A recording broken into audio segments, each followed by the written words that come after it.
Tonight, Lord Mayor on a bus. I look at a train. That just happens to be a coal train. Man stands next to a picture of his own face. I reckon it's an alright photo. And Chloe Marler jiggles a custard tart.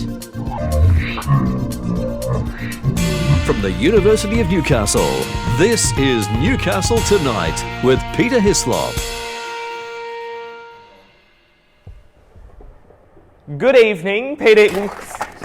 Good evening and welcome to Newcastle Tonight. I'm Peter Hislop, and no, I didn't take the light rail into Kew Building because it goes nowhere. It's been a big couple of weeks in Newcastle, but most recently Newcastle Council has been upended, spun around and parts have been spat out, as just last night Councillor Newcastle conceded defeat in a Facebook post. Independent Dr Ross Kerridge could soon win the top mayoral spot, and last week we had the chance to interview him on his vision for Newcastle. But Samuel Cox is in Newcastle with the latest first. Tell us more, Coxie. After 10 years in the job, Newcastle has conceded defeat to independent candidate Dr Ross Kerridge as Newcastle's next Lord Mayor. In a statement, Newcastle said she makes no apologies for being bold and ambitious for Newcastle and the Hunter region, and is always fighting for Newcastle's fair share. She pointed to spending $1 billion on local infrastructure as one of her major achievements, including building 35 playgrounds and upgrading the Bathers Way. Her parting words encouraged the next government to be enthusiastic about fast rail to Sydney and upgrading the Broadmeadow precinct. Last week, Hayley Murray spoke to the Mayor-to-be, Dr Kerridge, Newcastle and Liberal candidate Callum Poole to get their policy priorities for the region. We are here today at Wellsend to interview Lord Mayoral candidates. We don't know the outcome of the election yet, but you do. Here's what they said. It's important for everybody in the community to get involved and take an interest and play an active role. Probably the big thing that we can try and address is rentals and housing costs. And we do have a problem with the population growth happening in Australia and the lack of housing supply, and I think again, poor planning in terms of housing supply. We've committed to freezing rates for the entire term of council for the full 4-year term. We're the only party that's made that commitment, and really cost of living is biting business owners, it's biting residents, it's hitting everyone at this point in time, and after years and years of very significant rate rises, we believe that we want to help lift that burden. What you've seen from the current council is ignoring the parking problem. What they've been doing over the past decade is, instead of addressing the parking problem and catering for people's needs, they've been ignoring the problem. Oh, I'm so proud of the transformation of the city. For everyone that knows what Newcastle was like pre-2014, it was a place that needed renewal and needed a council that was actually financially sustainable. I inherited a council that was unable to actually provide basic services, but I also have to say there's a really good level of collaboration with other councillors to get the budget through every year, and in my time we've just seen that complete transformation of the city. That's Newcastle standing next to a picture of her own face. 2 hours and 35 minutes. That's how long it takes to get a train from Newcastle to Sydney. But in the last few weeks, a new federal authority has claimed the journey can be made in an hour, but they'll literally have to move mountains to make it happen. And the price tag could be eye-watering. The works required, nose bleeding. The tunnelling under the Hawkesbury, ear splitting. The business case, or lack thereof, mouth drying. Here's more of me. Sydney's got the system, and if you put it to the test, when you ride the Sydney system, you're up there with the best. Picture 3 hours of yelling teenagers, loud phone calls in a quiet carriage, and traumatic toilet experiences, and you've just pictured the Newcastle to Sydney train line. But the federal government wants you to think the dream of a shorter, less chaotic ride could soon become a reality. And to prove it, here they are sticking a giant drill into the ground. Cute. There's a 40-year-long legend of the great high-speed rail in Australia, a smooth and speedy ride between Newcastle to Sydney that takes an hour and doesn't stop every 10 minutes. A new high-speed rail authority wants you to believe it can be done under the sun by 2037.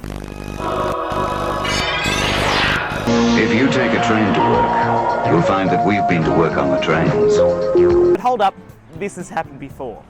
In the 1980s, the CSIRO proposed the creatively named Very Fast Train with new tracks built for Sydney, Canberra to Melbourne routes. The 1984 proposal is one of the earliest ideas of high-speed rail we can find. John Howard tried to introduce the idea again in the 90s, but stopped short when the government realised it would have to subsidise the project by up to $2 billion. This train is to travel at up to 320 kilometres per hour. And you'd think that would be the end of it. But no. The Rudd government tried to flog the dead horse again with a proposal for a Brisbane to Melbourne leg some 1,600 kilometres long. 1,750 kilometre high-speed rail project from Brisbane to Melbourne. An estimate of that project stood at $114 billion. That is a lot of money. So you'd think the dead horse had bolted by the time we got to the Albanese government, yes? No. My vision is for high-speed rail that runs from Brisbane to Melbourne. A business case for a Sydney to Newcastle line is currently being created by the HSRA, which will outline the cost, resources and whether or not the project is actually possible. See, that's not a fast train, that just happens to be a coal train. The Australian government has committed $500 million to all future planning of the high-speed rail, and that's planning, not doing any shoveling, not putting any trains on tracks, paperwork. Glitch in the matrix, these trains don't end. According to the HSRA, a new high-speed rail will seemingly have endless benefits, and with new trains hoping to reach 250 kilometres per hour, travel time between the two cities could be cut down to an hour. So you might be thinking, golly, that sounds great, where do we start? Well, that is sort of the problem.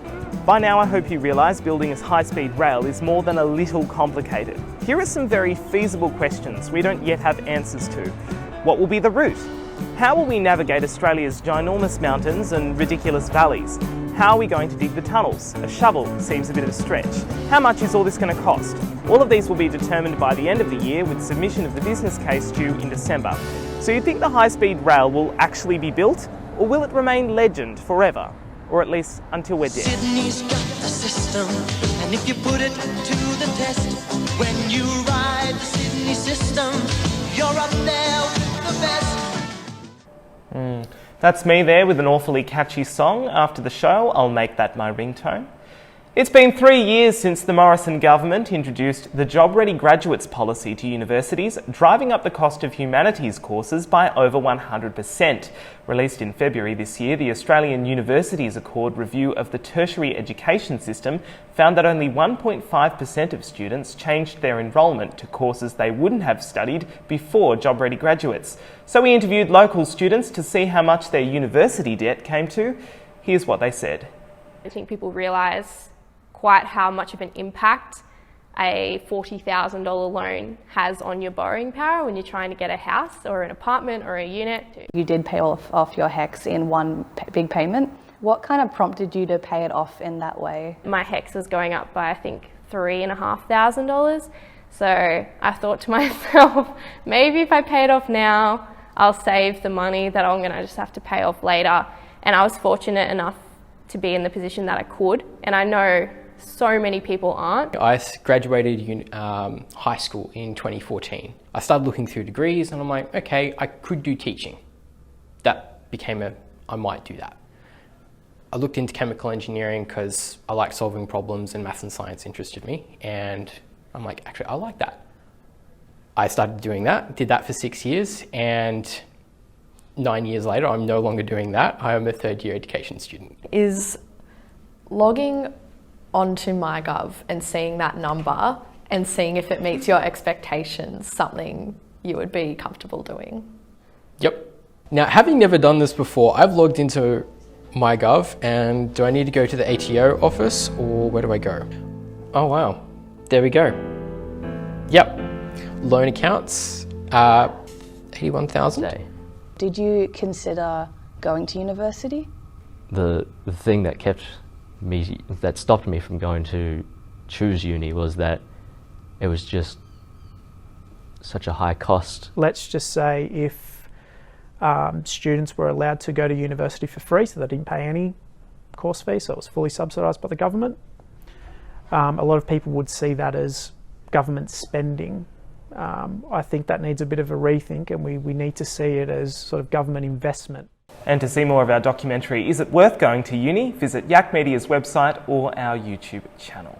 And that's it for this edition of Newcastle Tonight. A reminder, if you've enjoyed the show, we're on Facebook, Instagram and YouTube, so share the show with your family and friends and get the word out about this project from the University of Newcastle. We'll be back next time to bring you more local issues, but until then, good night.